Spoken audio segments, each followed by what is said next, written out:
Yo, what's going on, everybody? It's your boy Naruto Explain here, bring you guys another Boruto Two Blue Vortex discussion. Today, I want to have an in-depth conversation with you guys about why that cliffhanger at the end of the last chapter where Sarada activates her Mangekyou Sharingan and uses it against Ryu, all while Yodo is left bleeding out on that sandy floor of the desert, might be a lane for us to see Sarada's second Mangekyou Sharingan power in effect. Join me in today's newest Naruto Explain video where we take a look at Sarada's other possible Mangekyou Sharingan power and why Yodo's predicament might be the key to us finally seeing it and not having to wait an entire year like we did for Sasuke to see all of Sasuke's powers back in the day.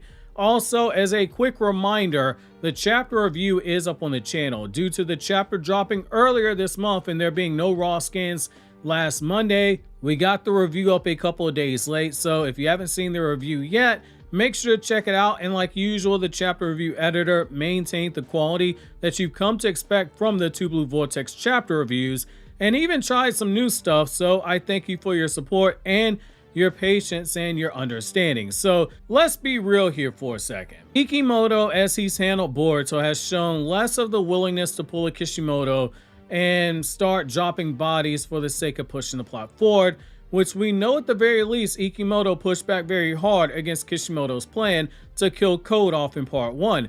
And Kishimoto's walking more the line of Hiro Mashima, the mangaka of Fairy Tail, Rave Master, Eden Zero, and Etra Oda, the mangaka of One Piece, where they do a lot of fake out deaths, but when the time finally comes for someone to die, it's done in a way that absolutely guts you. Yodo, due to where her character is, isn't going to die just yet. Hate to burst your bubble. The only question right now is, how does Sarada end up saving her? Because nobody on that battlefield has medical ninjutsu training in the manga continuity of the story. Well, after seeing Sarada's Mangekyou Sharingan in effect, I believe we have the answer. Given the context of Sarada's first Mangekyou Sharingan ability, that black vortex that gathers chakra-based substances, her second Mangekyou Sharingan ability could logically build upon this theme like we've seen with other Mangekyou powers in the past, potentially allowing her to manipulate, redistribute, or repurpose the chakra that has been absorbed into that vortex. Since Yodo's injuries were caused by Ryu's Iron Sand attack, which contains chakra, Sarada might be able to use a new ability to extract the harmful chakra and convert it into something restorative, which is basically yin and yang in effect all over again. Possible Sarada Mangekyou Sharingan abilities: when breaking everything down from Buddhism, Shinto, and etc., you could have chakra purification and redistribution. So Sarada's second ability could allow for her to take the chakra gathered by her black vortex and redistribute it, possibly in a way that heals others. This would align with her desire to protect and lead as Hokage, while also paralleling her father, Sasuke, who used Amaterasu instinctively when Team Taka was in danger in Volume 44 of Naruto. Just as Amaterasu was an offensive countermeasure that manifested from Sasuke's Mangekyou, Sarada's power could be defensive or healing based as a countermeasure that activates when her ally is on the brink of death, but it also could have offensive capabilities too, depending on how it's used. The way this ability could works in two ways. Chakra conversion: if her vortex simply gathers chakra and holds it into one place, then her second ability could be to repurpose that energy as a life-sustaining force, much like medical ninjutsu, but amplified through her ocular abilities, and it would make up for the fact that she's not a medical ninja. You also have chakra transfer. If her vortex transports the chakra elsewhere and gathers it into one place like we see, her second power could allow her to redistribute it into a target, accelerating cellular regeneration and healing damage caused by chakra-based attacks, which applies here, since Yodo was struck by an Iron Sand attack that's infused with chakra. Sarada could extract and neutralize the harmful energy before repurposing it into a healing force itself. You also have these symbolic and mythological inspirations here, and this is where it gets deep. Sarada's Mangekyou design, which features 8 triangle patterns, appears to reference Shinto and Buddhist cosmology. So the number 8 is significant in both traditions. This was not done by mistake, often symbolizing renewal, balance, and celestial order. The 8 trifold path in Buddhism is what you associate with Kawaki's Kokugan Eye. However, the 8 trifold path also represents a means of enlightenment and liberation from suffering, which aligns with any potential healing and purification power that Sarada might have. When you really look at the triangles in her eye, you can start doing the connections, and you have a 8 trifold path when you draw the lines into the center of her eye. Now, the Yamada no Kami, which is the 8-sided mirror of Amaterasu, is another one. So it's one of the 3 imperial regula of Japan. You know this as the Yada mirror that Itachi used. The sacred mirror represents wisdom and truth. When Itachi used it, it could reflect all of the chakra nature based attacks. If Sarada's second ability is also inspired by the Yada no Kagami, then it could reflect the concept of revealing hidden truths, possibly unlocking or restoring lost chakra, which would apply here.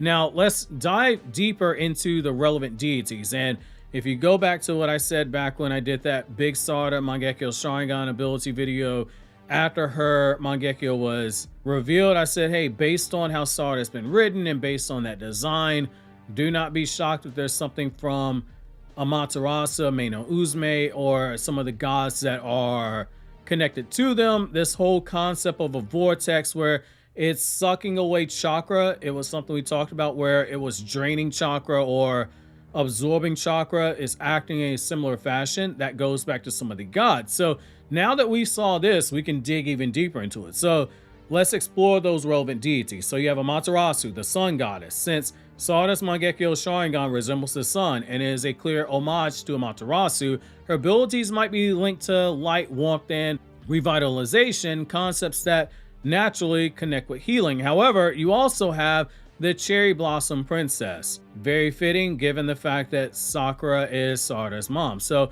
that is Konohamaru Sakuya Hime, is a kami that is associated with life, fire, and renewal. Her connection to fire, like Sasuke's Amaterasu, her eye having Amaterasu homage to it, life, potential healing, it suggests that Sarada's second power might metaphorically bloom life where there was death previously. Again, the Cherry Blossom Princess. You also have Meino Uzume, the goddess of mirth and dawn. So she's known for bringing Amaterasu out of hiding. Her association with vitality and energy could suggest the ability that restores lost chakra, which that goes back to what we said again 2 years ago, the potential to drain, absorb, or redistribute chakra. Looks like we're getting that with that big vortex. It is draining the chakra in the form of absorbing it and gathering into one place. Then you have Kushina Hime, which that was used for the Itachi, Sasuke, and Orochimaru story in Naruto Volume 43, but also that story was also the fundamental basis of Sarada's entire Mangekyou Sharingan awakening. Kushina Hime was the princess and future wife that was saved by Susanoo when he took on Orochi, and that parallels how you have Sarada saving Yodo currently. So Kushina Hime is also tied with, most importantly, fertility and renewal. Everything that we talked about so far has been about renewal. Now, what I want to do now is I want to go even deeper, and I want to focus in on one goddess in particular. I've talked at nauseam about Meino Uzume, so I want to go and I want to focus on Konohamaru Sakuya Hime, the Cherry Blossom Princess, for obvious reason, because it is obviously, again, a reference to Sakura's mother, and this is the goddess that we alluded to 2 years ago when Sarada awakened to Mangekyou, the possibility of redistributing chakra for both offensive and healing purposes that could be used interchangeably at the discretion of the user. I think we got to take a closer look here because that chakra doesn't appear to be going anywhere in this chapter. It's gathering it. Sarada seemingly has it in one place. In the Patreon Discord server, I said, hey, it kind of reminds what you see with the Genki Dama and Dragon Ball. It just stays in the air until it's ready to be used. To understand, we have to go a bit deeper into the stories of the goddess and what it is that she symbolizes. So the myths and stories that deal with Konohamaru Sakuya Hime is the marriage to Nagini and, most importantly, trial by fire. So one of the most well-known stories about this goddess is her marriage to Nagine no Mikoto, the grandson of Amaterasu and the divine ancestor to the Japanese imperial family. When she became pregnant shortly after the marriage, Nagine doubted her faithfulness, thinking that it was impossible for her to have a child this soon. To prove her loyalty, this goddess locked herself into a hut and she set it on fire, Amaterasu, declaring it that if she and the baby survived, it would confirm her faithfulness and her divine lineage. Despite the flames, she safely gave birth to her 3 sons, one of whom became the ancestor of Japan's emperors. So there's symbolism here in terms of the trial by fire. So fire is used as purification. In Shinto, fire is often linked to purification purposes. By undergoing the flames, Konohana Sakuyahime demonstrates spiritual and body purity, proving her innocence, which is fitting given that she went through the flames while married to the grandson of Amaterasu, the sun goddess. Now, Sakura in Fleeting Life is the next thing. Her association with cherry blossoms, which bloom brilliantly and fall quickly, represents the transient nature of life, a central concept in Buddhism as well. And obviously, what is Sakura to Sarada? Sakura is known as the greatest healer in the Naruto world. Then you have fertility and birth.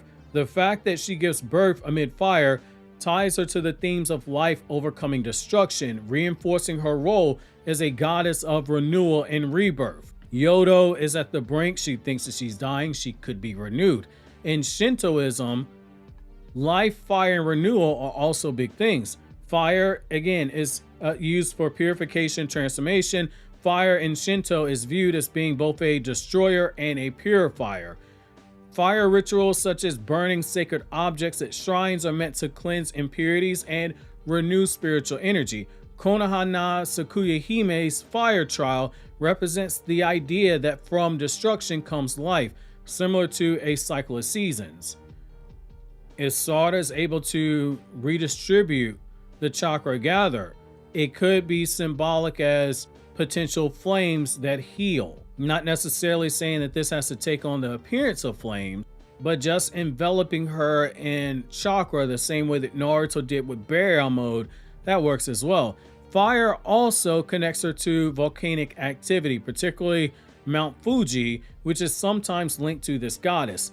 This associates her with natural renewal of the land through volcanic fertility. Cherry blossoms and impermanence is the next thing to look at. So Sakura is her most famous symbol, representing the fleeting nature of life, which is a key Buddhist concept. Beauty, in that life is precious precisely because it is so short. The cycles of renewal. Cherry blossoms fall, but they bloom again each year, symbolizing rebirth.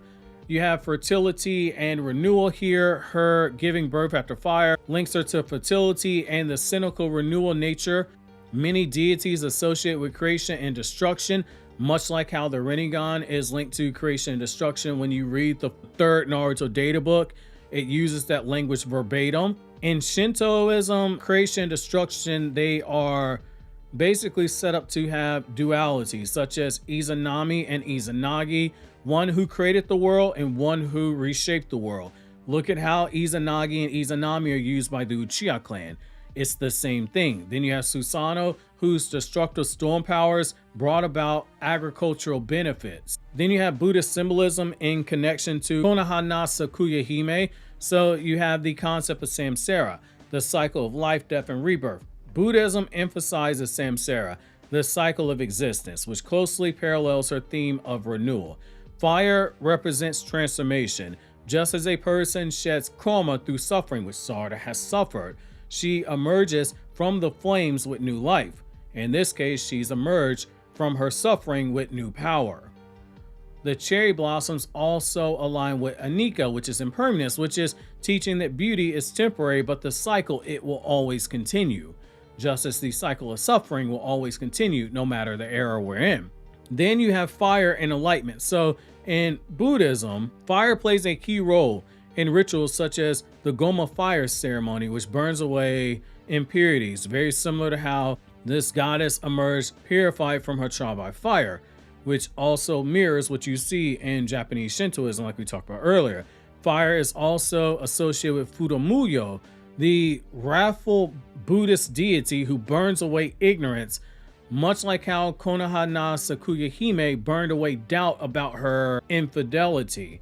How this relates to Sarada's potential second ability is probably what you're asking for. So I had to lay all that groundwork down for this. So given these themes that we have, Sarada's second Mangekyou Sharingan power could be healing through fire, regeneration through chakra purification. Sarada might use this chakra absorbed by her first ability to burn away impurities, i.e. harmful chakra, from Ryu's iron sand and convert it into life-sustaining chakra.